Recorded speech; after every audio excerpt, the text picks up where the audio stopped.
안녕하십니까.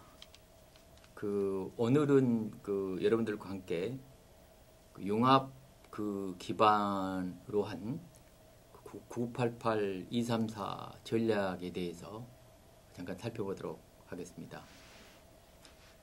전번 대선 이후에 당선된 박근혜 당선자께서 쪽방 촌등 서민 현장과 중소기업 중앙회 등 중소기업 단체를 먼저 방문했다는 이러한 뉴스가 있었습니다. 그리고 박 당선자께서 중소기업 중앙회나 소상공인 협동조합 중앙회를 방문하면서 9988이라고 하면서 중소기업 중요성을 강조했다는 얘기가 있었습니다. 저는 아주 바람직한 현상이라고 생각을 하고요. 지난 30-40년 전에 박 대통령께서 수출 드라이브를 통해서 우리 한국 경제를 이렇게 10대 경제 강국으로 성장시키는 기반을 쌓았듯이 박근혜 당선자는 소위 중소기업 드라이브를 통해서 새로운 한국 경제 도약을 이끌어줬으면 하는 생각에서 오늘 몇 가지 말씀을 드리도록 하겠습니다. 이번에 좀 아쉬웠던 것이 9988이라는 얘기는 자주 했습니다만 9988은 중소기업이 전체 기업의 99%고 종업원의 88%로서 대단히 중요하고 기반이라는 얘기는 되지만 어떠한 전략 전술적인 방향성 제시는 좀 미흡한 면이 있습니다. 저는 그런 부분에 있어서 저는 항상 얘기하는 게 9988-234라고 얘기를 하는데요. 9988이 중요한데 이 목적성이 있어야 되는 거죠. 글로벌 지금 무한 경쟁 시대니까 2등, 3등을 하면 사라지게 되니까 결국 1등을 해야 된다는, 인류를 지향해야 된다는 얘기가 되겠는데 234를 좀 강조를 했으면 좋았을 텐데 하는 바람을 갖습니다. 이번에 그런 얘기는 없었습니다만 박근혜 당선자가 이미 선거 공약으로 경제 민주화를 얘기를 했죠. 그런데 이런 경제 민주화라는 것은 소위 9988-234, 즉 우리 중소기업의 글로벌 인류화 전략의 소위 필요 조건이라고 할 수가 있겠습니다. 그런데 이러한 경제 민주화가 달성이 되고 그래서 시장의 공정성이라든지 거래 관계의 공정성이 보장이 된다고 할지라도 우리 중소기업들이 글로벌 인류로 커나간다는 이런 보장은 없는 것이죠. 소위 아직 충분 조건이 충족이 안 됐다고 할 수가 있는 겁니다.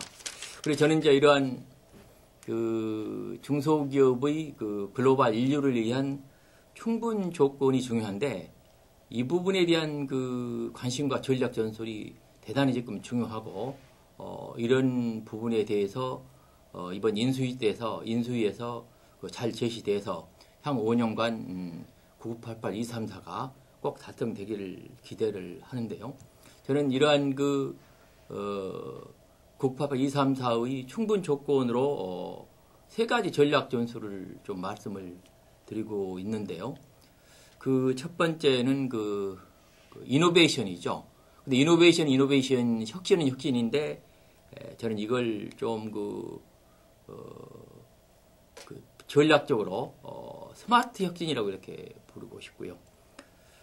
두 번째는 이런 혁신만이 아니고 이와 아울러서 우리 중소기업들이 전략적인 협력을 대단히 중시해야 된다는 두 번째 전략을 말씀드릴 수 있고, 세 번째는 이를 바탕으로 새로운 변화에 걸맞는 블루오션 창출, 이 세 가지 전략을 제시를 하고 있는데요.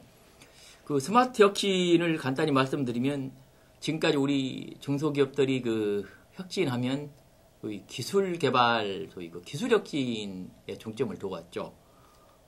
최근 들어와서는 이 기술 플러스 경영까지 포괄하는 소위 오슬로 매뉴얼에 따라서 소위 그 혁신형 기업에 대한 관심이 대단히 높아지고 있습니다만 이러한 혁신에다가 앞으로는 소위 시스템 혁신이 대단히 중요하다고 하겠습니다. 이 시스템 혁신이 중요한데 이 시스템 혁신 측면에서는 저는 두 가지를 강조하고 싶은데요. 첫 번째는 지금처럼 소위 수익 극대화를 위한 이러한 시스템의 혁신도 중요하지만 더욱더 중요한 것은 우리 중소기업의 대다수에 있어서는 사람과의 공감을 확대할 수 있는 이런 시스템 혁신이 대단히 중요하다고 생각을 합니다. 이러한 차원에서 지난해 12월 달에 처음 시행된 협동조합 기본법은 대단히 중요한 역할을 할 것이라고 생각을 하고 있습니다. 두 번째 전략으로는 전략적 협력이 되겠는데요. 이 전략적 협력이 우리 중소기업의 새로운 살 길이라는 것은 명확합니다. 지금 우리 한국에서 가장 문제가 되고 있는 대중소기업 간의 협력이 첫 번째가 되고 있고요.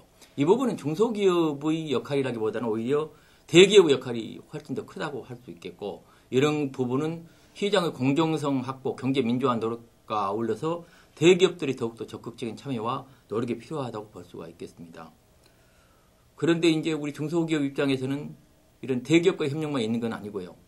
중소기업 간의 협력, 또 중소기업과 또 새로이 창업하는 새로운 기업이 도전하는 이런 부분과의 협력도 대단히 필요한데, 이러한 중소기업 간의 협력 시스템을 통해서 시장 내에서 이미 브랜드나 규모 경제를 가지고 있는 대기업과 경쟁할 수 있는 이러한 소위 시스템을 구축하는 것도 대단히 중요한 전략적 방향이라고 말씀을 드릴 수가 있겠고요.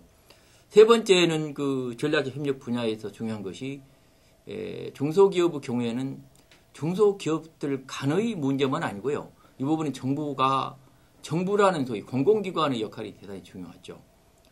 앞으로 글로벌 무한 경쟁 상황에서 우리 중소기업들이 시장에서 경쟁에 내기 위해서는 이런 중중간의 협력만이 아니고 또 정부나 공공기관도 적극적으로 민간과 같이 중소기업과 협력 체제를 구축해서 이러한 공공과 민간 협력 시스템도 대단히 중요한 과제다고 말씀을 드릴 수가 있겠습니다.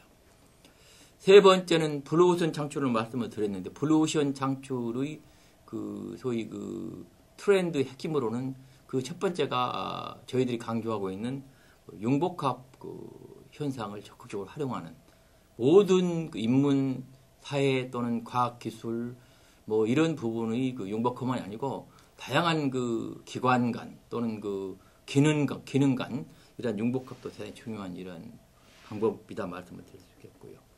두 번째는 우리 중소기업만이 아니고 우리 사회 전반으로 요구되고 있는 것이 기업의 사회적 책임 요구입니다. 이 사회적 책임이라는 게 과거에는 지금까지는 ISO 26000으로 제정이 돼서 우리 기업들이 받아들일 수 있는 표준으로 제시는 되고 있습니다만은 이 부분을 이제는 우리 중소기업들도 적극적으로 경쟁 전략으로 활용해서 기업의 경쟁 우위 요소로 활용해 가면 새로운 블루오션을 창출할 수 있는 중요한 방법이 되지 않을까 하는 생각을 하고 있고요. 세 번째 블루오션 전략으로는 이제는 아까 말씀드린 혁신의 여러 가지 방법론이 있습니다만 그보다 더 중요한 것이 또 한편으로는 시장에서 경쟁 우위를 차지할 수 있는 새로운 비즈니스 모델을 창출하는 게 대단히 중요합니다. 그래서 어떻게 하면 시장 고객들에게 어필할 수 있는 독특한 비즈니스 모델을 창출하는가 하는 것이 새로운 전략적 방향성이라고 할 수가 있겠습니다. 이러한 세 가지 전략 방향을 제시했는데요. 이 전략의 주체는 역시 중소기업 스스로의 주체적, 자조적 역량이 중요합니다. 역량 개발과 노력이 중요한데요. 그런데 이제 우리나라 경우에는 중소기업 이러한 소위 9988, 234에서는 정부가 그동안에 많은 역할을 해왔는데 중소기업 정책의 새로운 재정비 전환이 대단히 중요하다는 생각이 듭니다. 그래서 중소기업 정책은 현재 우리나라가 세계 인류로 한 1200개 이상의 정책이 공급이 되고 있는데요. 이런 정책들이 이제는 이러한 세 가지 전략적 방향에 따라서 종합적으로 재정비할 필요가 있다는 생각이 들고요. 또한 이러한 정책의 재정비와 함께 우리 중소기업이 지금 겪고 있는 핵심적인 과제가 소위 혁신형 또는 창조형 기업의 창업만이 아니고 이런 창업된 기업이 중견 대기업으로 성장하는 이러한 시스템이 원활히 작동이 돼야 되는데 이 부분에 지금 소위 보틀렉이 많이 발생하고 있습니다. 이것은 정부 정책이나 제도 영향이 큰데 이 부분에 대한 소위 재정비 활성화 전략이 중요하다는 말씀을 드리고요. 아울러서 우리 중소기업들은 지금 306만 개가 됩니다만 모두 똑같은 건 아니고요. 뭐 규모라든지 기업 양태라든지 또는 업종 다양한 차이를 보이고 있습니다. 그래서 앞으로 우리 중소기업 이런 정책들은 소위 각 이런 중소기업 분야 또는 양태에 맞는 소위 맞춤형 이런 정책으로 다시 재정비될 필요가 있다 하는 말씀을 드리겠고요. 그러면서도 또 우리나라는 글로벌 개방 경제에서 소위 개방화된 경제이기 때문에 이런 글로벌 시대에 세계 인류가 되기 위해서 모든 정책을 글로벌 시각으로 전반적으로 정비할 필요가 있다. 국내 시장만 보는 게 아니고 세계 시장을 타겟으로 정비할 필요가 있다. 특히 이제 FTA가 동시다발로 시행이 되고 있기 때문에 이러한 부분을 고려해서 중소기업 정책도 대대적인 재정비가 필요하다는 말씀을 드리겠습니다. 근데 이러한 중소기업 정책을 재정비한다는 것은 쉬운 일이 아니죠. 1200개 정책만 있을 뿐만 아니고 이와 관련된 기관들도 400여 개가 됩니다. 그래서 이들 기득권층의 저항이라든지 반대도 많을 겁니다. 따라서 이런 부분을 종합적으로 정비해 나가기 위해서는 역시 국가 리더십 차원의 관심과 열정이 대단히 중요한 거고요. 이를 구체적으로 집행할 수 있는 소위 조직 차원에서 디파트మెం트도 필요하다고 생각을 합니다. 그래서 저는 9988 234를 위한 이러한 전략 전술이 향후 박근혜 정권 5년 동안 이러한 새로운 변화를 위한 모든 것을 다 할 수는 없겠지만 디딤돌을 닦는 역할을 해줄 수 있다면 앞으로 다음 정권 또 다른 정권이 출범할 때 또 정치인들이 9988 하고 외치는 그러한 상황은 발생하지 않을까 하는 생각을 하고 있습니다. 따라서 이번 박근혜 정권에서는 이런 9988 234가 실질적으로 우리 중소기업 글로벌 인류의 길이 될 수 있도록 적극적인 정책 준비를 해주시길 당부를 드립니다. 예, 감사합니다.